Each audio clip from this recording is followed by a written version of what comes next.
I am here today with Orrin, Checkmate Hudson. Hey, Orrin. Hey, Casey. Orrin, you are, there's a couple of firsts here. You are the first one to be interviewed in our new studio here, which is not quite done yet. Countertops and furniture are on a major back order these days. You are the first community spotlight to be invited back twice. And you are the second person to ever be interviewed twice on our program. So that just tells you what we think about you and your organization.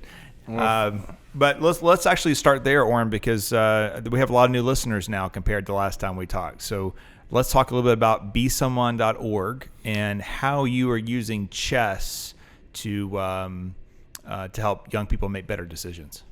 Well, we're using chess to teach young people how to navigate the complexities of life. Don't do the first thing that pops in your head. Your first crack could be a whack, and you can't take it back, so think before you act. Your first crack at anything is never your best. So we're teaching 6 magic words. Take time to think things through. And that's so true with life, especially I think with young brains. We all want to tend to overreact or maybe even underreact in some cases. How does the game of chess, how do you incorporate that into teaching chess? Well, you got to teach young people that you got to think, to move ahead, you got to think ahead. You got to have patience. You got to respect your opponent moves. You got to be mindful of what's really going on, and you got to protect what matters. That's what you do. Wealth management, protecting what matters. You got to think long term. You got a beginning, you got a middle game, and you have an end game. You got to begin with the end in mind and say, you know what do I need to do now so that I can prepare for the end game? So your journey to this point is very interesting to me. So you're in the military. I'm in the military. You grew up in Birmingham. Now, where does chess come into all that? Well, I was in high school. I was a gang member in my teens. I was about 13 years old, making bad choices. This teacher pulled me to the side and said, listen, I'm going to teach you how to think for yourself. I said, what do you mean? He said, I'm going to teach you chess. I said, I'm a checker guru. He said, checkers, you're using half of the board. He said, chess, you're using the entire board. He said, checkers, there's no females on the checkerboard. He said, in chess, the female is the most powerful piece on the board. I said, let's get on with the classes. That's great. And then you progressed into was the championship in Birmingham? Yeah, I was right? the first African American to be in the Reader, which was the Alabama State champion. But James Edge gave me a winning edge because I was making bad choices, hanging with people that was doing bad things, and I was basically following a follower. And he said, I'm going to teach you how to think for yourself. So chess gave me the tools and strategies to think for myself, because when these guys said breaking this, do it, steal this, do it, I was just basically following a follower. But what Mr. Edge sat me down and said, listen, I'm going to teach you how to think for yourself. Make sure what you do is a product of your own conclusion. Don't just follow the follower. Be a leader. And so I'm living my dream because Mr. Edge believed in me until my belief kicked in. That's the powerful thing about teachers. That they probably don't get as much credit for is how many people that they affect in so many different ways. For me, it was a professor in college that said, hey, you need to try this career track, and something I hadn't really thought about. And you just never know. But they're certainly in position to make help all of us make better decisions. So you became a state trooper. And then Be Someone came out of that. Is that? Be Someone. Then I had a company. I was a small business owner, had a Hudson auto sales. But the turning point that made me start Be Someone was 7 people were shot in a robbery in Queens, New York for $2,000. And I said to myself, bad things continue to happen when concerned people fail to make boss moves. I made a boss move and started Be Someone to teach young people brains before bullets. Think it out, don't shoot it out. The only way to fight is to use your head. So I'm on a mission to show people that you can make better choices if you think before you move and do no harm. Tell me about some of the kids you've seen in the program, because you've been doing this for how many years now? I've been doing it 21 years. And I've been blessed. I've never seen a child that's been in my program on the news because I'm teaching young people to be givers. If you give, you win. If you take, you lose. The jail is filled with people who are trying to take. So I'm just teaching people to be a giver, serve people, give people more value than they give you. And if you give, the person who gives the competition beats the competition. Just be a giver and serve people. You will win every time. And do you keep track of your alumni? I mean, 21 years, that means you've probably got somebody who's nearly 40 out there that went through your program. Yeah, I've had some students. I was shocked. I've been to some out to eat, and people go, "Hey, I still know what you taught me 21 years ago," and they'll do my rap song or do something. I'm like, wow.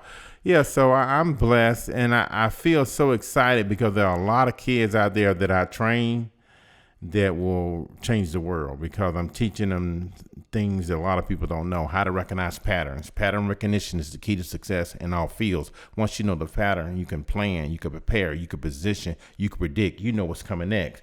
2, 4, 6, 8, that's a pattern. 280 days to have a pattern. That's 280 days to have a baby, that's a pattern. So once you know the pattern, you can predict the due date, you can predict what's happening. Success is predictable, and so is failure. If you want to be successful, be a giver, serve people, add value, do more than you're paid for, and you will win every time. That's great advice.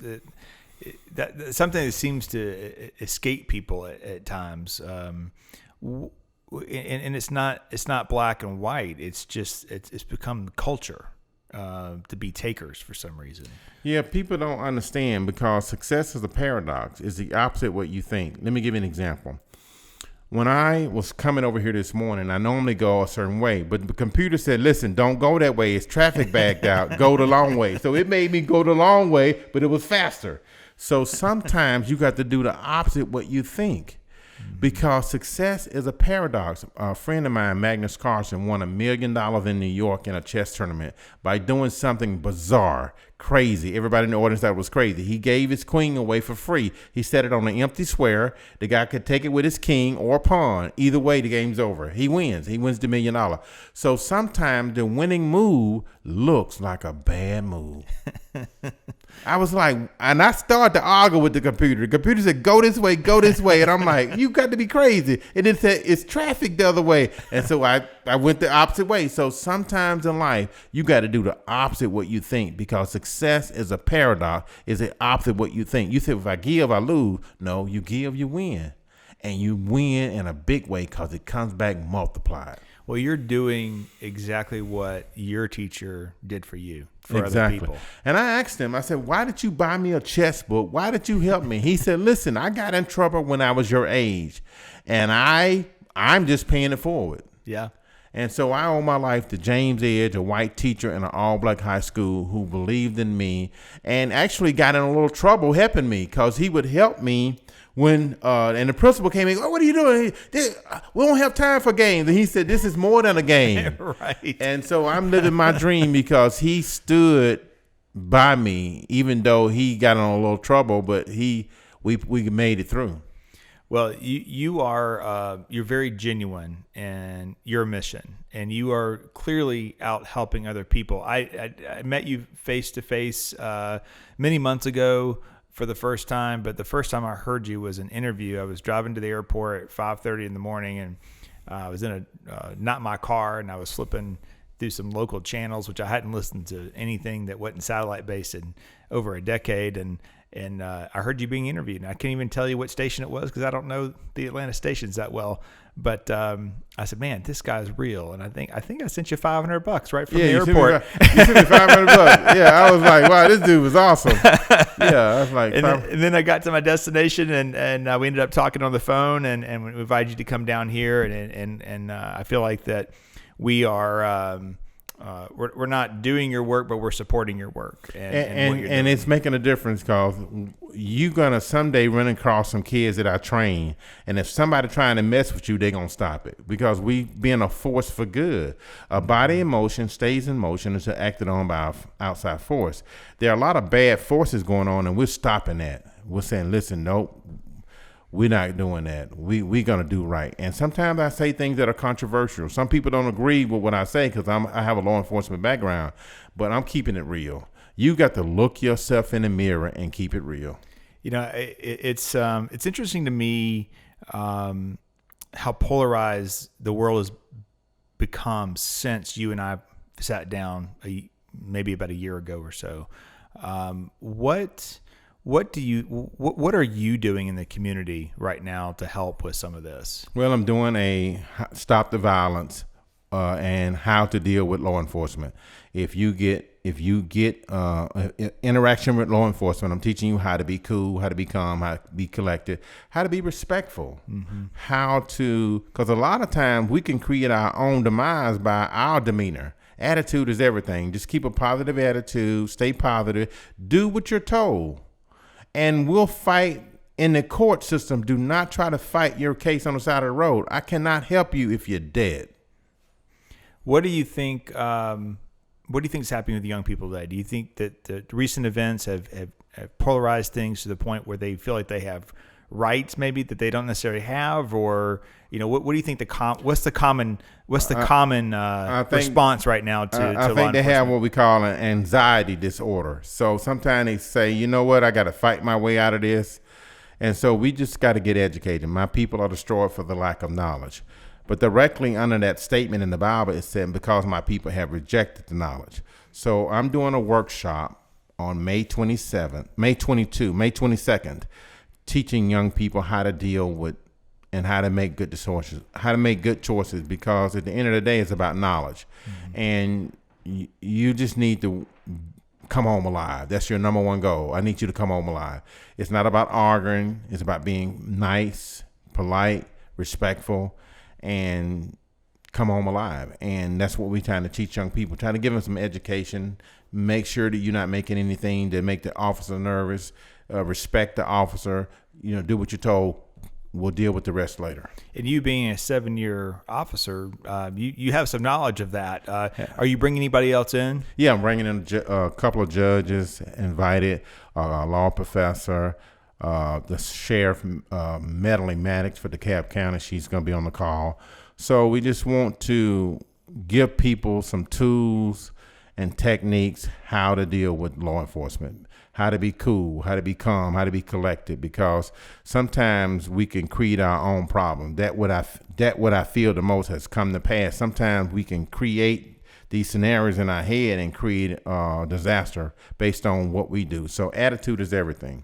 You said earlier that there are some bad cops. We know this, but the percentage is pretty low. The percentage is pretty low, but you can turn a bad cop into a good cop by you being nice. If you smile at someone, they will smile back. Right. Yeah, just say, officer, thank you for pulling me over. Thank you for your service. Please forgive me for anything I may have done. I apologize in advance.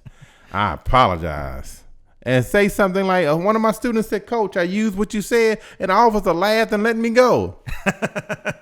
So sometimes the attitude toward others determine your attitude toward you. Yeah, that's right. If you be kind, there was a guy, he was about to rape this woman, and she told the guy, stay here and protect me. And he stood there and started crying. She said, why are you crying? He said, I was going to rape you, but when you said that, I couldn't do it. So sometimes we can diffuse a situation. So I'm teaching people how to be a force for good. Yeah, absolutely. Okay. So we've got the normal chess matches going, I got chess matches on Tuesdays and Thursdays for senior citizens. And on Saturdays, I teach the young people, and we do chess tournaments. But tell me about the senior citizens a little bit. What's the idea behind that? Because they're probably not. They're probably making the right decisions. They're making good moves, but we want to keep. Chess allows you to use both sides of the brain, and it fights off dementia and Alzheimer's. And so we're keeping them active, keeping them fluent and flow. Everything is about blood flow, and chess gets blood flowing to the brain. And we're teaching people how to be active for the adults, and for the young people, we're teaching them how to navigate the complexities of life, how to think things through. Is this true? Is this honest? Is this the best move I can make? Make your next move your best move. Get your head up, get your pants up, get your grades up. And the big one, never give up. Your mind is a pearl. You can change the world. All moves are valid. All dreams are valid. So make that move. That's awesome. All right, so we've got chess for the kids on Saturdays. We've got senior citizens during the weekday, And you're doing all this through Zoom. You're doing it through Zoom, and I enjoy it. But I'll be glad when I can bring my life-size chessboard back out, because I got a chessboard taller than you. That's awesome. And I'm ordering a glow-in-the-dark chessboard where we can do chess at night. Okay. Glow-in-the-dark chessboard. Yeah. So I'm always trying to be creative to make learning fun and let people know that we all are one. When I was a state trooper, I had the blue light, I had the badge, I had the bulletproof vest. But everybody I stopped, I treated them like the most important person in the world. We all are one. Right. And if I can write you a ticket and make you smile at the same time, then I won. Mr. Jones, I got you on radar 109. The judge want me to pound your car. She want to see you. I'm going to stop her from seeing you because I already know what she going to do. So I'm going to save you about 10 grand. Right. You ain't going to have no lawyer. I'm going to bump your speed down and let you mail a check in. If I save you 10 grand, is that fair? Oh, man, thank you. He's signing the ticket and he's happy. The guy said, "Oh, officer," he said, "Man, you know what? I used to hate black people, but not anymore. I'm changing the world. I'm taking people." He said, "Man, I used to be a part of the Ku Klux Klan." He said, "You know what? They got it wrong." I said, "What do you mean?" He said, "'Cause you having mercy on me." I said, "You are me. We all are one." Right. Well, you connected. I wrote Barack Obama an open letter, and I said, "Barack Obama, I'm not my brother's keeper. I am my brother. We all are connected. We all are one." What you've got some challenges. One is obviously today to do all this via Zoom. There's certainly equipment that's needed for that. I definitely need some equipment. I'm somewhat of an 8-track man. I was talking to your assistant, and I was telling her I really got to figure out a way to teach on Zoom in a better way, because I have my laptop and I'm having to move it around, and I'm doing it the ghetto style.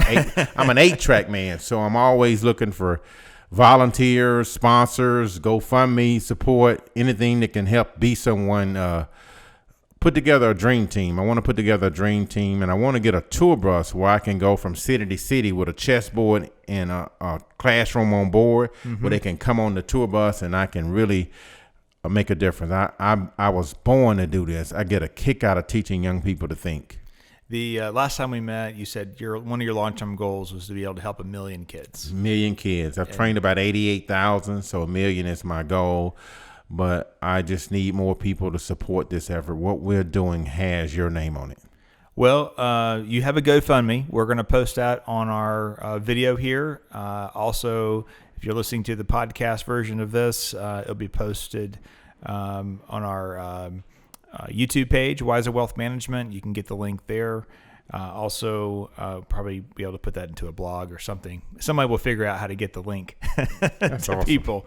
But the GoFundMe, your goal right now is just to raise $20,000 to be able to help with cameras and classroom and get my education. classroom organized, help more kids, teach young people to be givers.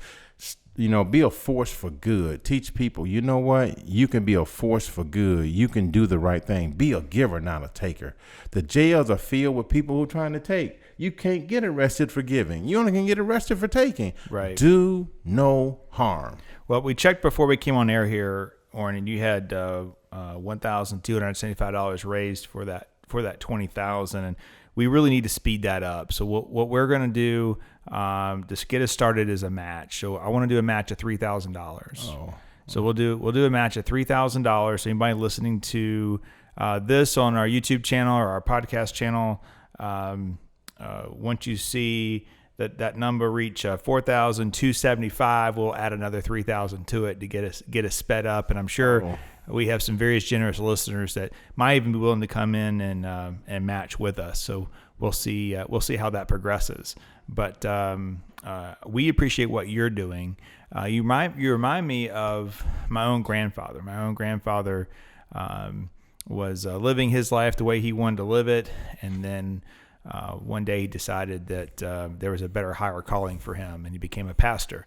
But he became a pastor not in a Baptist, Methodist, or a Episcopal church. He became an independent pastor, which means there's no pension, there's no health care. He went out to Paulding County where all there was a flashing stop sign and set up shop in an old liquor store where he converted it into a church. And I remember as a kid sleeping in their little farmhouse there, there'd be a knock on the squeaky screen door, and it'd be the police with some homeless person that passed through town, because the Methodists and the Baptists and the Presbyterians wouldn't take any homeless people, but Charles Sims would. And he didn't go to church there a whole lot as kids, because there's a lot of tattoos and a lot of probably bad choices before they got to that point. Oh, that's awesome.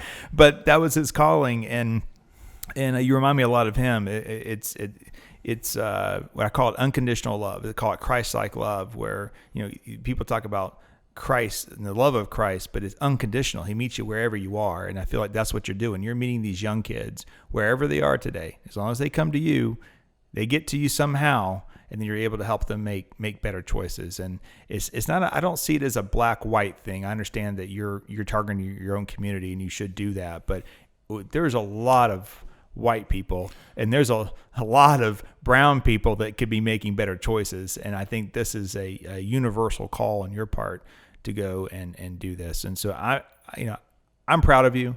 I think you are a superhero, and we should be looking to you for more ideas on how to unify us and how to educate us. So thank you for your service. Well, thank you, and I appreciate it. Like I said, we all are one. There's no blackness, no whiteness. It's we all are connected, and I cannot be without to be into you or what you ought to be, and everyone that I try to uplift and inspire everyone I meet everywhere I go. Thank you for your time, Orrin. And again, people go see the GoFundMe account, and let's help Orrin go reach his 1 million people. Thank you. Hey, we just finished up interviewing Orrin Checkmate Hudson of besomeone.org. Orrin is doing a great job helping kids make better decisions, and I hope that you've enjoyed listening to the podcast as well as the video on YouTube. In the interview with him, I kind of went on my own and said, "Hey, Orrin, we're going to match you with $3,000 towards your $20,000 fundraising goal." And before we even got to final production, we had someone from Roots Real Estate Exchange reach out to us to say, hey, they'd like to help as well. And I think this is great. So now instead of a $3,000 match, we now have $6,000 to match for Orrin and his organization. So stay tuned. I expect to have a great report as he goes to his fundraising.